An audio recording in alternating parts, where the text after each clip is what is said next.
నిన్నే ప్రేమిస్తా ఒక సీఈఓ ప్రేమ కథ. హాయ్ అండి, వెల్కమ్ టు అవర్ ఛానల్. మీరు మన స్టోరీ విన్న తర్వాత లైక్ చేసి కామెంట్ పెట్టండి. అలాగే ఫస్ట్ టైం నా ఛానల్ని చూస్తున్న వాళ్ళు ఎవరైనా ఉంటే వెంటనే సబ్స్క్రైబ్ చేసుకోండి. Thank you so much. నా స్టోరీ మీ అందరికీ నచ్చుతున్నందుకు చాలా సంతోషంగా ఉంది. ఇప్పుడు కథలోకి వెళ్ళిపోదాం మనం. కావ్య ఎంగేజ్మెంట్కి స్వప్నిక క్లాస్మేట్స్ అందరూ వస్తారు. అక్కడికి భరత్ కూడా వస్తాడు. మాటల్లో భరత్ వల్ల సీనియర్ అని, తర్వాత స్వప్నికకి ఒక అక్క కూడా ఉందని విజయ్ వాళ్ళకి తెలుస్తుంది. తర్వాత ఏమవుతుందో ఇప్పుడు మనం తెలుసుకుందాం. స్వప్నిక విజయ్ల కోసం ఫంక్షన్ హాల్ అంతా వెతికి వచ్చిన మహేష్ అక్కడ వధువు గదిలో వీళ్ళిద్దరిని చూసి ఆశ్చర్యపోయాడు. చీర కోసం తంటాలు పడుతున్న విజయ్ని చూసి నవ్వుకుంటూ అక్కడి నుంచి వెళ్ళిపోయాడు మహేష్. ఇప్పుడు ఏం చేయాలి చెప్పు అని అడిగాడు విజయ్. అక్కడ టేబుల్ పైన సేఫ్టీ పిన్స్ ఓ 4-5 కనిపించగా కొన్ని టిష్యూ పేపర్స్, రబ్బర్ బ్యాండ్స్ కూడా ఉన్నాయి అక్కడ. విజయ్, ఇక్కడ కొన్ని సేఫ్టీ పిన్స్ ఉన్నాయి, తీసుకోండి అని చెప్పింది స్వప్నిక. విజయ్ లేచి సేఫ్టీ పిన్స్ తీసుకుని ఆమె వైపు చూస్తూ ఏం చేయాలి అన్నట్టుగా చూశాడు. అయ్యో, ఇది తెలీదా మీకు అని చిరుకోపంగా అడిగింది స్వప్నిక. అవును, మరి రోజు నేను చీర కట్టుకుంటాను కదా, నాకెలా తెలుస్తుంది చెప్పు అని సీరియస్గా అడిగాడు విజయ్. దాంతో విషయం అర్థమయ్యాక ఈ పిన్ ఇలా ఓపెన్ చేసి లోపలి నుండి పిన్ ఈ చింగులకి పెట్టాలి అని అంది స్వప్నిక. వెయిట్ అని ఫోన్ ఆన్ చేసి యూట్యూబ్ ఓపెన్ చేసి హౌ టు డ్రాప్ ఏ శారీ అని సెర్చ్ చేసి ఆ వీడియోను పూర్తిగా చూశాడు విజయ్. అంతే, టకటక పిన్ ఓపెన్ చేసి పెట్టడానికి ట్రై చేశాడు. అబ్బా అని చిన్నగా అరిచి చేయిని చూసుకున్నాడు విజయ్. పాపం పిన్ను గుచ్చుకుని రక్తం కారుతూ కనపడగానే స్వప్నిక ఒక్కసారి కంగారుగా, అయ్యో రక్తం వస్తుంది, ఆగండి మీరు అని గబగబా టిష్యూ పేపర్ తీసుకొచ్చి ఒత్తి పట్టుకుంది. అబ్బా, ఈ చీర కట్టడం ఎవరు కనిపెట్టారా బాబు, అవసరమా ఇప్పుడు? డ్రెస్ వేసుకొని రావచ్చు కదా, అయినా ఇది బట్టల చుట్ట ఒంటికి చుట్టుకున్నట్టుంది అని విసుగ్గా అన్నాడు విజయ్. ఏంటి, చీరకట్టు గురించి మీకేం తెలుసు? ఇందులో ఉన్న అందం ఇంకా ఎందులోనూ ఉండదు తెలుసా అని అంది స్వప్నిక. కొద్దిసేపయ్యాక అటు ఇటు తంటాలు పడి జాగ్రత్తగా చింగులకు పిన్ను పెట్టాడు విజయ్.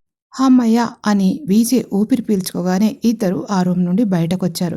చిరు చెమటలు పట్టిన ఇద్దరి ముఖాలను చూసిన ఫ్రెండ్స్ అందరూ ఆట పట్టించడం మొదలుపెట్టారు. భోజనాలు అయ్యాక అందరూ ముచ్చట్లు పెడుతూ కూర్చున్నారు. ఇంతవరకు ఇటువంటి పెళ్లికి ఎప్పుడు రాలేదు విజయ్. అందుకే అతనికి అదంతా చాలా వింతగా ఉంది. మధ్యతరగతి ఆర్భాటాలు, ఖర్చులు, పంతాలు, పట్టింపులు చూస్తూ ఉంటే ఏదో మరో లోకంలా ఉంది అతనికి. అక్కడ కావ్య వాళ్ళ నాన్నగారు, అమ్మ, అన్నయ్య, వదిన ఉన్నారు. అలాగే మురళి వాళ్ళ అమ్మ, అక్కయ్యలు ఇద్దరు ఉన్నారు. ఆ ఫ్యామిలీల మధ్య వేడిగా ఏదో డిస్కస్ నడుస్తూ ఉన్నట్టుందని స్వప్నికకు అనిపించింది. స్వప్నికకు మురళి వాళ్ళ అమ్మ మాటలు వినిపించాయి. చూడండి అన్నయ్య గారు, మీరు తెచ్చిన కట్న కానుకలు ఏమంతా బాగాలేవు. మళ్ళీ భోజనాలు కూడా చండాలంగా వడ్డించారు. వంటలు కూడా అస్సలు బాగాలేవు అని రుసరుసలాడుతూ కనిపించింది. ఆ మాటలకు అక్కడికి వచ్చిన స్వప్నిక, ఆంటీ ఇప్పటికీ చాలా కష్టపడి ఈ పెళ్లి చేస్తున్నారు అని అనగానే మధ్యలోనే అందుకున్న ఆవిడ, అవునా, మరెవరు చేయమన్నారమ్మా ఈ పెళ్ళి? మా వాడికి కట్న కానుకలు బాగా ఇస్తామని ఎన్నో సంబంధాలు వచ్చాయి, కానీ ఈ ప్రేమ ప్రేమ అంటూ ఈ పిల్లని చేసుకుంటాను అని ఒకటే మంకుపట్టు పట్టాడు. దాంతో గతిలేక ఒప్పుకున్నాను అని సీరియస్గా అంది మురళి వాళ్ళ అమ్మ ఛాయాదేవి. ఆ మాటలు విన్న స్వప్నిక, అయ్యో ఆంటీ, అలా మాట్లాడతారేంటి? మొదలే కావ్య, ఆమె పేరెంట్స్ కూడా ఇక్కడే ఉన్నారు. వాళ్ళ ముందు అలా వాళ్ళను తక్కువ చేసి మాట్లాడడం అసలు పద్ధతి కాదు అని ఇంకా ఏదో చెప్పబోయింది. ఎల్లెల్లవమ్మా, నువ్వు బాగానే చెప్తావు. మీకేంటి, పెద్దింటి వాళ్ళు, డబ్బు గురించి బాధపడాల్సిన అవసరం లేదు. కానీ నేను వీళ్ళ నాన్న చనిపోయాక రెక్కలు ముక్కలు చేసుకొని వీని పెద్ద చేసి చదివించి మంచి ఉద్యోగం వచ్చేలా చేసింది నేనే. తర్వాత ఇద్దరు ఆడపిల్లలకు పెళ్ళిళ్ళు చేశాను. ఇప్పుడు నేను చేసిన అప్పులన్నీ తీరాలంటే నాకు ఏది గతి చెప్పు? వీడి కాదా, వీడి వల్ల వచ్చే డబ్బు రాదు. అలాంటప్పుడు నేను ఎలా తట్టుకుంటాను? అప్పులని ఎలా తీరుస్తాను అని కోపంగా, బాధగా అడిగింది ఛాయాదేవి. తల్లి అంత ఇదిగా మాట్లాడుతున్నా కూడా మురళి నుండి ఒక్క మాట బయటకు రాకపోవడంతో మర్యాదకైనా ఆమెని ఆపలేదు. కావ్య చాలా ఫీల్ అవుతూ తల వంచుకునే ఉంది. ఆమె తల్లిదండ్రులు కూడా ఇబ్బందిగా ఫీల్ అవుతూ అవమాన భారంతో దోషుల్లా అక్కడ నిలబడి ఉన్నారు. ఇదిలా ఉండగా మురళి ఫోన్ మోగింది. ఎవరా అని చూస్తే అది అన్నోన్ నెంబర్ నుంచి.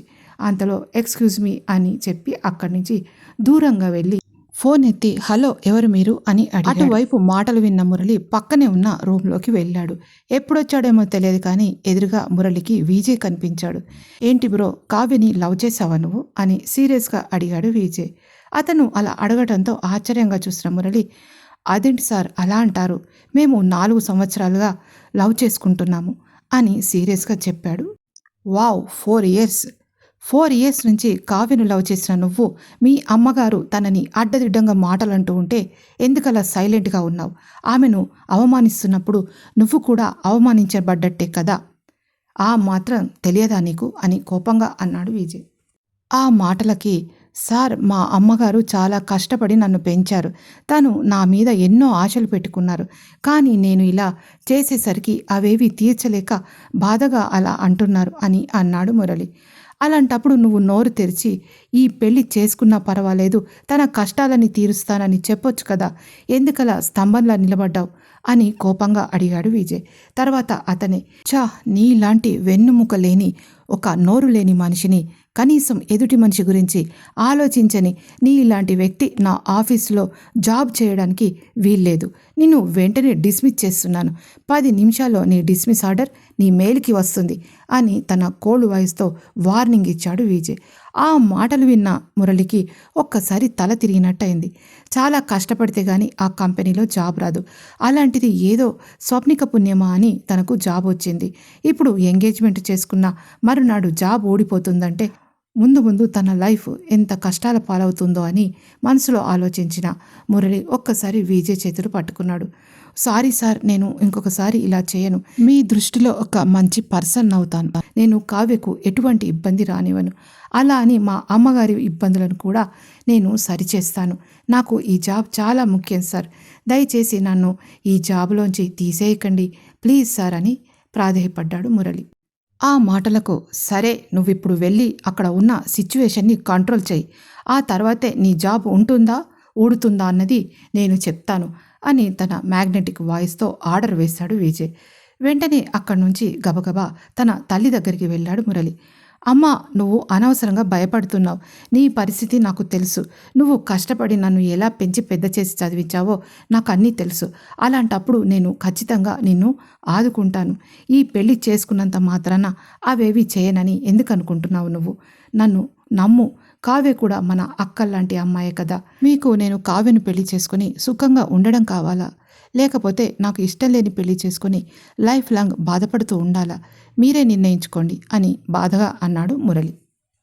ఆ మాటలు విన్న మురళి అక్కయ్యలు వెంటనే తమ్ముడి దగ్గరికి వచ్చి, అరే నీ ఇష్టమే మా ఇష్టంరా, నువ్వు పెళ్లి చేసుకుని హాయిగా ఉండటమే మాకు కావాల్సింది.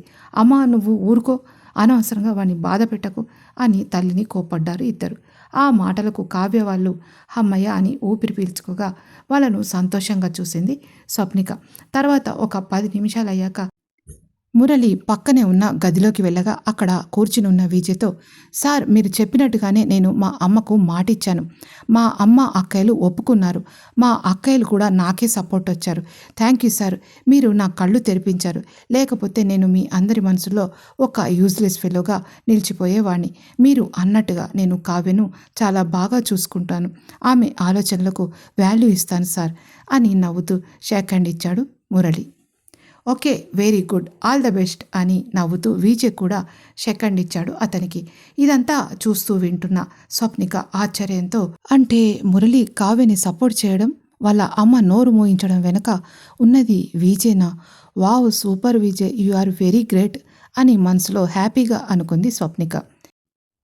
విజయ్ స్వప్నికలు భోజనాలయ్యాక అప్పటికే పట్టుచీర మోయలేని స్వప్నిక బట్టలు మార్చుకుంది. ఇద్దరు కారులో బయలుదేరారు. మహేష్కి వేరే పని ఉండటంతో వాళ్ళిద్దరే బయలుదేరాల్సి వచ్చింది. కొద్ది దూరం వెళ్ళాక వర్షం మొదలైంది. అతను గుడ్డిగా తన బాడీగార్డ్స్ని ఫాలో అవ్వడంతో ఆ చీకట్లో వర్షం బాగా పడుతూ ఉండగానే అది తగ్గేలా లేదని బాడీగార్డ్స్ని వెళ్ళిపోమని చెప్పాడు విజయ్. ఎటు వెళ్తున్నారో స్వప్నికకు అసలు అర్థం కాకపోవడంతో, విజయ్ నీకు ఈ రూట్స్ అన్నీ కొత్త కదా, మళ్ళీ వాళ్ళని వద్దన్నావు, ఇంతకీ మనం ఎక్కడికి వెళ్తున్నాం అని అయోమయంగా అడిగింది స్వప్నిక. తన కోటును విప్పి కారు వెనక సీట్లో పడేసిన విజయ్ ఆమె భయపడటం చూసి చిన్నగా నవ్వాడు. భయపడుతున్నావా బేబీ అని రెచ్చగొడుతూ అడిగాడు విజయ్. ఏంటి భయమా? ది గ్రేట్ విరాజ్ రవిచంద్ర గారి ఏకైక వైఫ్‌ని నేను. నాకెందుకు భయం? అని నాలుక కరుచుకుంది స్వప్నిక. ఆమె నోటి నుండి వైఫ్ అన్న పదం వినగానే నవ్వుకున్న విజయ్, ఎందుకంటే మనం బయటకొచ్చిన ప్రతిసారి ఏదో ఒక ఇన్సిడెంట్ అవుతుంది. ఇబ్బంది పెడుతుంది కదా! అందుకే నువ్వేమైనా అని ఆగిపోయాడు. అదేం లేదు అని అంది స్వప్నిక. కారు నడుపుతూ ఉంటే ఎఫ్ఎం ఆన్ చేయడానికి స్వప్నిక చేయి జాపగా అప్పుడే అతను కూడా ఎఫ్ఎం ఆన్ చేయాలని చేయి జాపాడు. ఇద్దరి చేతులు ఒకేసారి ఎఫ్ఎం బటన్పై పడగా చప్పున స్వప్నిక చేయి లాక్కుంది. కానీ విజయ్ ఆ చేతిని అలాగే పట్టుకుని వెనక్కి తీసుకున్నాడు. అతని చేతిలో ఇమిడిన తన చేతిని విడిపించుకోకుండా ఊరుకుంది స్వప్నిక. ఎఫ్ఎంలో ఇప్పటి సిచ్యువేషన్ గురించి ఆర్జే అద్భుతంగా మాట్లాడుతూ, బయట భారీ వర్షం, ఉరుములు మెరుపులు, పైనుండి చిటపట చినుకులు పడుతూ ఉంటే కింద నల్లని రోడ్డుపై ఈ చల్లచల్లని వెదర్లో మీకు ఇష్టమైన వారితో లాంగ్ డ్రైవ్ వెళ్తే ఆ ఫీలింగ్ వేరే లెవెల్లో ఉంటుంది కదూ. అయితే ఇప్పుడు అలాంటి జంటల కోసం ఈ పాట అని చెప్పగానే సీతమ్మ వాకిట్లో సిరిమల చెట్టు మూవీ నుండి వాన చినుకులు ఇట్టాగా పడితే ఎట్టాగా అవుతుంది వయసు అన్న పాట మొదలైంది. ఇంతలో వర్షం షెవర్లా పడుతున్న వర్షం ఆ లైట్ల వెలుగులో భలే కనపడుతుంది. కారులో వెలుగుతున్న ఎఫ్ఎం లైట్ల వెలుగులో స్వప్నిక ముఖం చాలా ముద్దుగా కనపడగా ఆమె ఆ పాటకు రిథమిక్గా ఊగుతూ హమ్ చేస్తుంది. కానీ స్వప్నిక ఏదో ఆలోచిస్తున్నట్టు ఉండగా, చాలామంది అమ్మాయిలు వర్షంలో తడవడానికి ఇష్టపడతారు కదా. ఈరోజు ఫంక్షన్లో కూడా టెన్షన్ పడింది. కొంచెం స్ట్రెస్ ఫ్రీ అవుతుందేమో అని ఆలోచించిన విజయ్ పక్కనే తన కారు ఆపాడు. కారు విండో గ్లాసెస్ దించి చూసిన స్వప్నిక, ఏంటి విజయ్, వర్షం కొంచెం తగ్గింది కదా, ఇక్కడ ఎందుకు కారు ఆపావు? మళ్ళీ మొదలైతే కష్టం అని ఆశ్చర్యంగా అడిగింది. అయ్యో ఏంటి స్వప్ని అలా అడిగావు? నీకు వర్షంలో తడవడం ఇష్టం ఉండదా? వర్షంలో తడిస్తే నీ మూడు మారుతుందని ఇలా పక్కన ఆపాను అని అన్నాడు విజయ్. అమ్మో నా వల్ల కాదు, నా హెయిర్ పాడవుతుంది, మళ్ళీ వర్షంలో తడిస్తే కోల్డ్ కాఫ్ మొదలవుతుంది, అవంటే నాకు చాలా చిరాకు అని చిరాగ్గా మొహం పెట్టింది స్వప్నిక. ఏంటి వర్షంలో తడవటం నీకు నచ్చదా?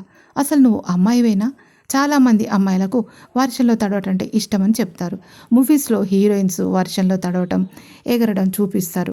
మళ్ళీ ఏ స్టోరీలో చూసినా రైటర్స్ కూడా అదే రాస్తుంటారు అని ఆశ్చర్యంగా అన్నాడు విజయ్. ఏమో బాబు, నాకైతే నచ్చదు. మూవీస్లో సెక్స్ అప్పీల్ కోసం చూపిస్తారు, అలా ఏదో రొమాంటిక్ ఉంటుందని రాస్తారు అంతే అని టక్కున తలదించుకుంది స్వప్నిక. ఓ ఐ సీ, అంటే నువ్వు దునియాకి ఖిలాఫ్ హై అన్నమాట అని నవ్వాడు విజయ్. అంటే అని సీరియస్గా చూసింది స్వప్నిక. అబ్బో దీనికి మాత్రం తక్కువ లేదు, అంటే చాలు సర్రమంటూ కోపం వస్తుంది. అంటే అందరమ్మాయిల దారోటైతే నీదో దారా అని అన్నమాట నవ్వుతూ చెప్పాడు విజయ్. అవును విజయ్, నువ్వు చెప్పింది నిజమే. నా లైఫ్లో అన్ని చేజింగ్స్, టార్గెట్లు, టాస్క్లు వాటితోనే సరిపోయింది. ఇప్పటికీ అంతే, ఒంటరితనం. నేను నా గోల్ రీచ్ అయ్యే వరకు లైఫ్లో చిన్న చిన్న సంతోషాలను కూడా సాక్రిఫైస్ చేస్తూ వచ్చాను అని అంది స్వప్నిక. చూడు నీకు నేనున్నాను, అసలు నీ ప్రాబ్లం ఏంటి? ఎన్నిసార్లు అడిగినా నువ్వు దాటవేస్తున్నావు, ఇంకా నా మీద నమ్మకం లేదా నీకు అని అడిగాడు విజయ్. అతను అలా అడిగేసరికి నవ్వొచ్చింది స్వప్నికకు. ఎందుకంటే తనను పెళ్లి చేసుకుంది ఒక 6 months కోసం, అతని వెనుక జరుగుతున్న కుతంత్రాలన్నింటినీ తెలుసుకోవడానికి. మళ్ళీ విజయ్ తల్లి రవలికి కూడా తనంటే ఇష్టం లేదు. ఆమె కొడుకును వదిలిపెట్టి వెళ్ళడానికి తనతో పంతానికి దిగింది. తనకు యాక్సిడెంట్ అయింది కాబట్టి ఈ 4 రోజులు ఆగింది. తన హెల్త్ బాగయ్యాక మళ్ళీ ఆ ఛాలెంజ్ని ఎదుర్కోవాలి. అందులో ఓడినా గెలిచినా నా జీవితం విజయ్తో ముడిపడింది. ఇక తన జీవితంలో వేరొకరికి చోటు లేదు అని మనసులో అనుకుంది స్వప్నిక. ఆమె ఏమీ మాట్లాడకుండా మౌనంగా ఉండటంతో మళ్ళీ అడిగాడు విజయ్. ఏంటి స్వప్ని, నేను అడుగుతున్నది నీకు వినిపించడం లేదా అని సీరియస్గా అడిగాడు. చూడు, మనం కలిసి ప్రయాణం చేయడం అనేది ఎక్కడి వరకు, ఎంతవరకు అన్నది మనకి క్లారిటీ లేదు. అలాంటప్పుడు నా గురించి తెలుసుకుని మాత్రం నువ్వేం చేస్తావు విజయ్ అని చిన్నగా నవ్వుతూ అడిగింది. తను ఆమెకు దగ్గర కావాలని అనుకున్న ప్రతిసారి తన కాంట్రాక్ట్ మ్యారేజ్ గురించి మాట్లాడుతుందని అనుకుని సీరియస్గా చూశాడు విజయ్. సరే, ఇప్పుడు ఆ మాటలు ఎందుకు కానీ, ఇంతవరకు నువ్వు అనుభవించని కొత్త అనుభవాన్ని నీకు పరిచయం చేస్తాను రా అని తన కారును పక్కన ఆపాడు విజయ్. స్వప్నిక వైపు వెళ్ళి కారు డోర్ ఓపెన్ చేసి ఆమెకు చేయి అందించి, రా స్వప్ని అని ప్రేమగా పిలిచాడు. అది చూసిన స్వప్నిక భయంగా, ఏంటి వర్షంలో తడవడమా? నో నో నెవర్, నేను రాను అని అంది. చూడు, నువ్వు ఫంక్షన్కి రమ్మంటే వచ్చానా లేదా? అలాంటప్పుడు ఇప్పుడు నేను చెప్పింది నువ్వు వినాల్సిందే అన్న అతన్ని ఇబ్బందిగా చూసిన స్వప్నిక, అది కాదు ఇటు చూడు, నా చేతికి బ్యాండేజ్ ఉంది, ఇది తడిస్తే కష్టం కదా అని అంది స్వప్నిక. ఓ అదా నీ ప్రాబ్లం, ఏం కాదు, మళ్ళీ కొత్తది వేయిస్తాను. ఇక్కడ నుండి మనం డైరెక్ట్‌గా డాక్టర్ దగ్గరికి వెళ్దాం సరేనా అని అన్నాడు విజయ్. తను కారు దిగే వరకు విజయ్ వదిలేలా లేడని అయిష్టంగానే కారు దిగింది స్వప్నిక. తన మీద ఒక్కసారి జల్లు పడగానే ఆమె చలితో వణికింది. స్వప్నిక చేయి పట్టుకున్న విజయ్ ఆమెను దగ్గరగా లాక్కున్నాడు. సడెన్‌గా లాగడంతో భయంగా అతన్ని పట్టుకుంది. కారు విండో గ్లాసెస్ కిందికి దించి ఉండడంతో ఎఫ్ఎం రేడియోలో ఆర్జే మాట్లాడే మాటలు వినిపిస్తున్నాయి. నాకైతే ఈ వర్షన్ సాక్షిగా ఒక ప్రేమ జంట దగ్గరైతే ఎలా ఉంటుందో కదా. కారులో లాంగ్ డ్రైవ్కి వెళ్ళింది ఒక జంట.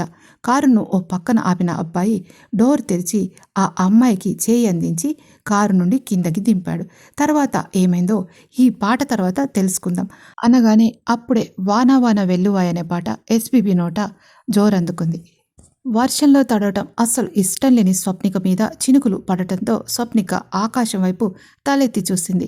ఆమె ముఖాన్ని చినుకులు ముద్దు పెట్టుకోగా స్ట్రీట్ లైట్ల వెలుగులో ఆమె ఎర్రని పెదవులపై పడిన చినుకులు మెరుస్తూ గులాబీ పూలను గుర్తు చేస్తున్నాయి.